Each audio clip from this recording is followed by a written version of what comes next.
Salut à toi, c'est Fabien, e-commerce entrepreneur et bienvenue dans mon univers. Dans la vidéo d'aujourd'hui, on va voir ensemble 5 astuces grâce auxquelles personne sera capable de se douter que ton business c'est du dropshipping.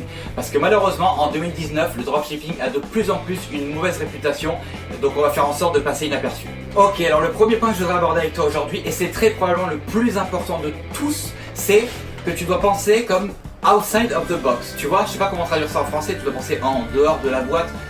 Ça veut rien dire, mais tu comprends ce que je veux dire. Tu dois te démarquer, tu dois être différent. Inspire-toi de ce qui fonctionne et fais-le à ta manière. Inspire-toi de ce qui fonctionne et fais-le mieux que les autres. Sois meilleur que les autres et prends les choses différemment. En dropshipping, tout le monde fait la même chose. Les gens utilisent les mêmes produits, ils utilisent les mêmes pubs, ils font de la pub sur les mêmes canaux, genre Facebook, Instagram par exemple. Ils font les mêmes offres marketing et ils utilisent les mêmes thèmes. Ça fonctionne plus, ça c'est fini. Les clients ils ont compris, ça ne marche plus. Surprends ton client. Ça peut être de plein de manières. Ça peut être déjà par pas être la 10 millième personne à faire des correcteurs de posture ou des faux earpods par exemple. Ça pourrait être en utilisant d'autres thèmes et pas encore une fois le thème début, Brooklyn ou le success theme. Tu pourrais même utiliser d'autres plateformes comme System.io ou ClickFunnels par exemple. C'est des plateformes qui sont rarement utilisées en dropshipping. Tout ça pour dire que il faut que tu sois différent et que tu te démarques de la concurrence. C'est le seul moyen aujourd'hui de survivre en dropshipping. La deuxième astuce que je voudrais partager avec toi, c'est qu'il te faut impérativement une adresse email professionnelle. Tu sais, genre info@toto.com par exemple. Tu peux pas en 2019, quand tu fais du business en ligne, avoir une adresse email genre jeanpierre@hotmail.com. Ça c'est mort, tu peux pas faire ça parce que de suite tu vas passer pour une entreprise amateur. Je crois que Shopify par défaut il te propose une adresse genre info@monsite.com. Dans le pire des cas, il y a je crois G Suite qui te permet d'avoir une adresse email professionnelle comme ça. Fais une adresse email professionnelle. C'est super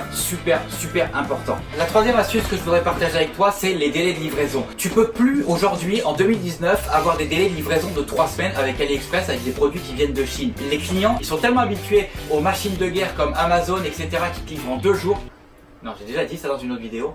En tout cas, tu peux plus avoir des délais aussi longs. Mais il y a plein de manières pour raccourcir tes délais. Si tu veux absolument faire du dropshipping avec AliExpress, ok, tu peux. Il suffit juste de sélectionner uniquement les produits qui sont livrés à partir de la France. Et tu vas réduire considérablement tes délais. Tu n'auras pas tous les produits que tu veux, tu n'auras pas tout le choix que tu veux, mais tu seras sûr que tes clients ils seront livrés rapidement. Tu as plein d'autres alternatives. Tu peux commander sur Amazon, tu peux commander sur eBay, tu peux trouver un agent à qui tu vas donner tes fichiers CSV tous les jours, tous les 2 jours. Aujourd'hui, il y a plein d'alternatives différentes pour raccourcir tes délais de livraison. La quatrième astuce que je voudrais partager avec toi, c'est fais des séquences email après achat. Ça, à partir du jour où j'ai mis ça en place, ça a complètement changé mon business. Dans le fond, comment ça se passe? Ton client, une fois qu'il a acheté son produit, tous les 1 jour, 2 jours, 3 jours, en fonction de ce que tu auras programmé, ton client, il recevra un email qui lui dira votre colis a été expédié, votre colis vient de passer les douanes, votre colis est arrivé au centre de tri postal, blablabla. Voilà, c'est ça. Tu lui donnes une update très régulièrement du statut de sa commande et ça fait une différence énorme.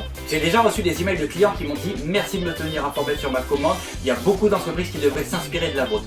Fais des séquences email automatisées. Cinquième astuce, les publicités Facebook. C'est toujours la même chose qu'on voit. T'as la petite description, t'as un lien Bitly, t'as la vidéo qui est très probablement la même chose que tous les autres concurrents parce que tout le monde utilise la même. Et ensuite en dessous, tous les trucs racoleurs, offre exceptionnelle, moins 90% aujourd'hui, free shipping, je te suce la bite, je viens te masser les pieds le soir quand tu travailles et je te fais griller ton pain tous les matins. Hey, démarque-toi.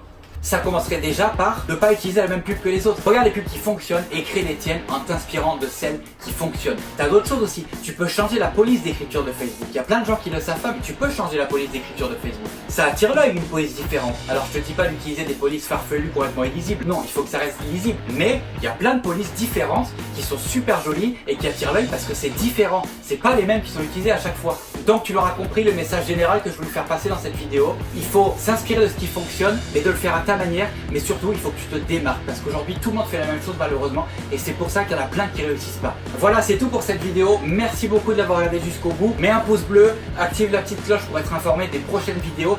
N'hésite pas non plus à partager avec nous dans les commentaires quelles sont tes astuces à toi pour te démarquer de la concurrence. Aussi, si vous avez des questions sur quelque chose que j'ai dit dans la vidéo, pareil, posez-moi vos questions dans les commentaires et ça va me faire plaisir de vous répondre.